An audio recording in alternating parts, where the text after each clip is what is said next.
Essula 13 kiri mu ttu kimanyibwa nnyinicho. Pawulo abakkirira bw'ati alyoka atandika akatalatala akamutuusa ewaabwe, awo we yasanga abakyala babiri. Olwo ettuntu lyali lisse, abakyala bombi bali bagenda mugga.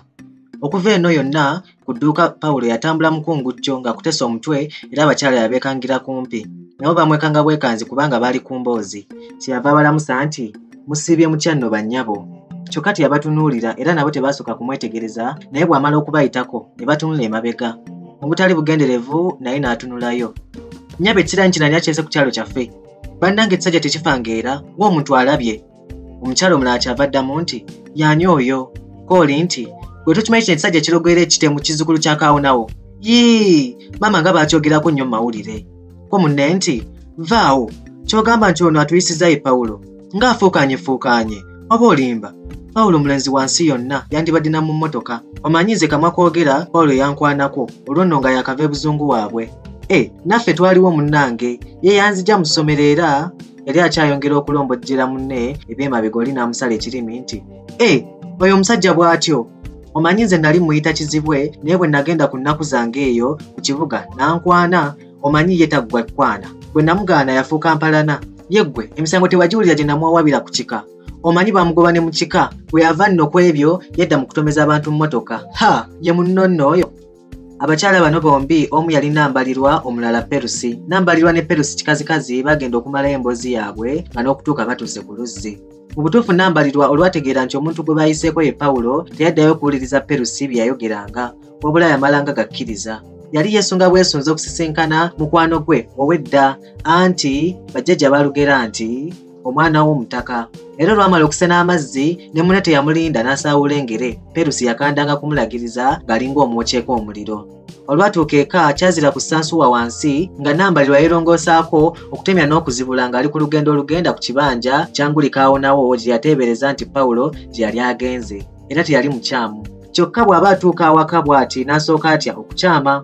Okusooka agaali amaka gaali gaafuuka dda matongo era okuggyako akasiisira k'amatyansi akaali ebusukkakkubo, awo wonna yali nsiko njereere. Ennyumba ya nguli kaawonawo nayo yali mu nsiko, ng'oggyeeko ekyo Nambalirwa yali takakisa nti Pawulo yali akyamujjukira. Oluvannyuma lwa byonna yeevaamu ng'enkoko emira ensanafu n'ayita nti, abeeno! Pawulo yali aserengese emmanga mu mmwanyi ku malaalo ga kitaawe ne bajjajjaabe. Yasooka kwekanga ng'alowooza nti mizimu gye kimuyita.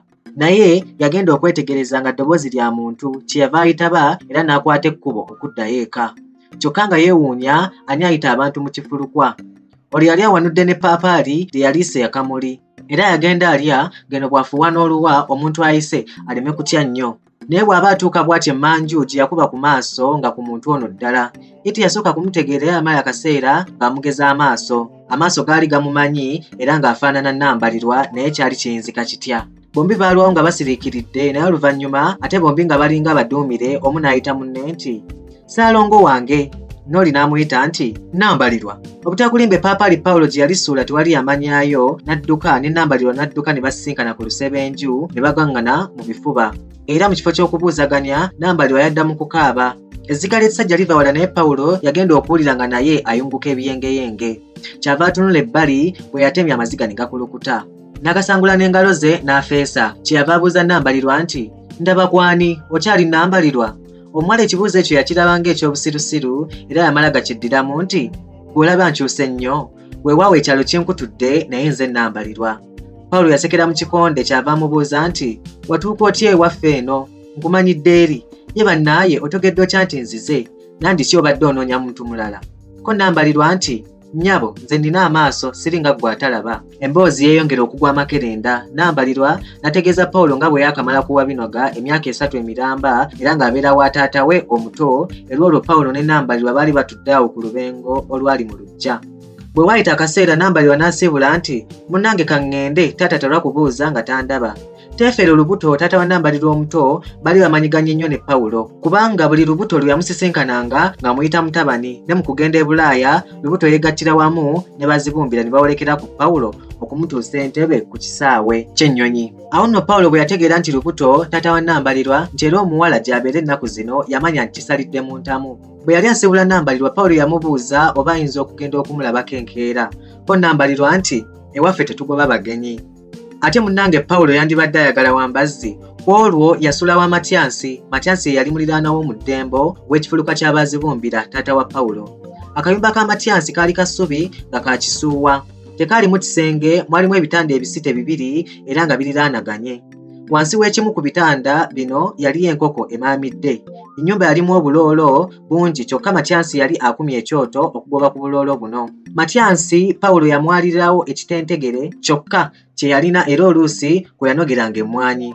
Kyokka ekiro ekyo Pawulo yasula akulungutana, yalowooza engeri gy'anaasinkanamu taata lubuto. Baali baludde nnyo okulabagana era muli yagiranga ne yeepimamu munda nti nga ngubaasidde nnyo lubuto ananfaako tangobe bugobi Pawulo waabwe. Bwe yali ng'akyali ku ebyo omwoyo omulala ne gumugamba nti naye ogenderera lubuto oba muwala, ate oba omuwala akuyise gw'ofaayo ki? Olwo n'aguma ne Katonda teyamuliira mpinga, obudde n'abuggyako eddiba. Emisana lyonna Pawulo yasiba yeezigula, yakeera kwoza era munne Matyansi eyamwazika ebbenseni eyaliko n'enziro kubanga mwe yafumbiranga ag'okunaaba.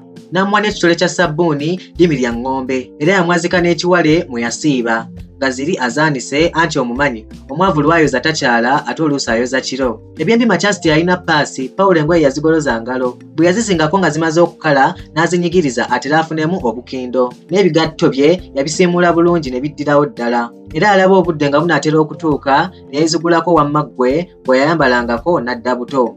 Mu butuufu ng'oyinza n'okugamba nti bwe yessa mu kkubo ng'ayimiriza n'abayise era ng'aboogeza obwama. Teyalwa ng'atuuka wa taata lubuto. Eky'omukisa ne taata lubuto yamusangawo mu luggya. Yali ava kwerekera mugenyi era kirabika nti yali yategeddeko dda nti Pawulo ali ku kyalo okwo era nga n'okumwetegekera amwetegekedde.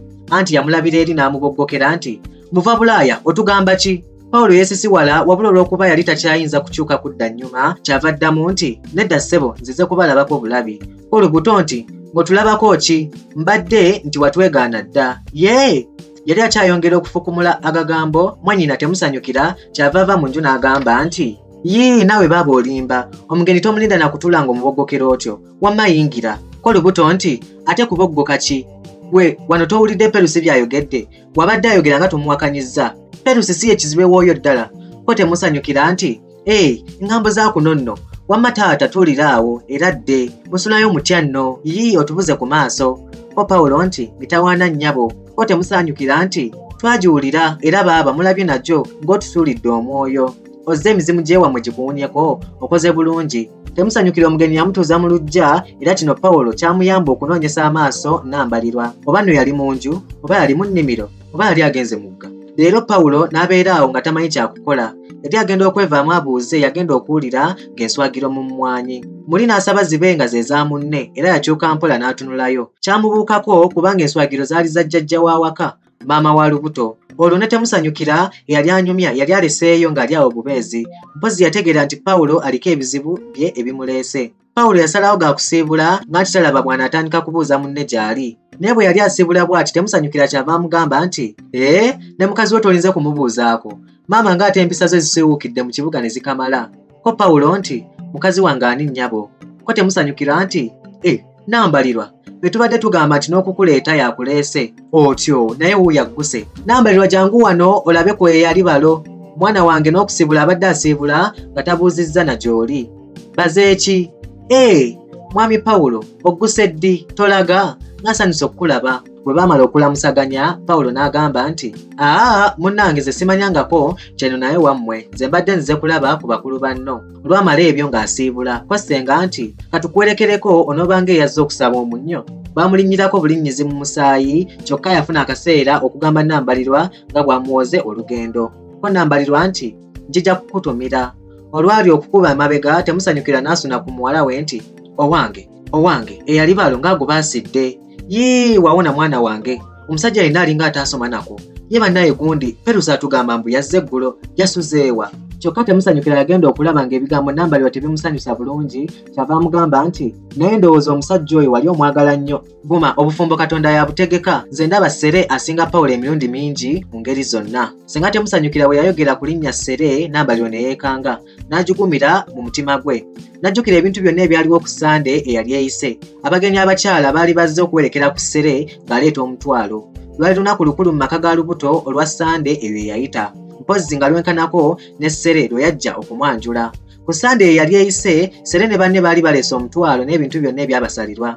embuzi etambula, ebita by'omwenge 4, eby'omubisi 2, ekkanzu 2, ekibbo ky'ennyama ne ssente enkalu siringi 1,500. Mpozi kaasuze katya n'ebbomba y'ebibiriiti bye byokka ebyali bikyabula ku bintu ebyali bisaliddwa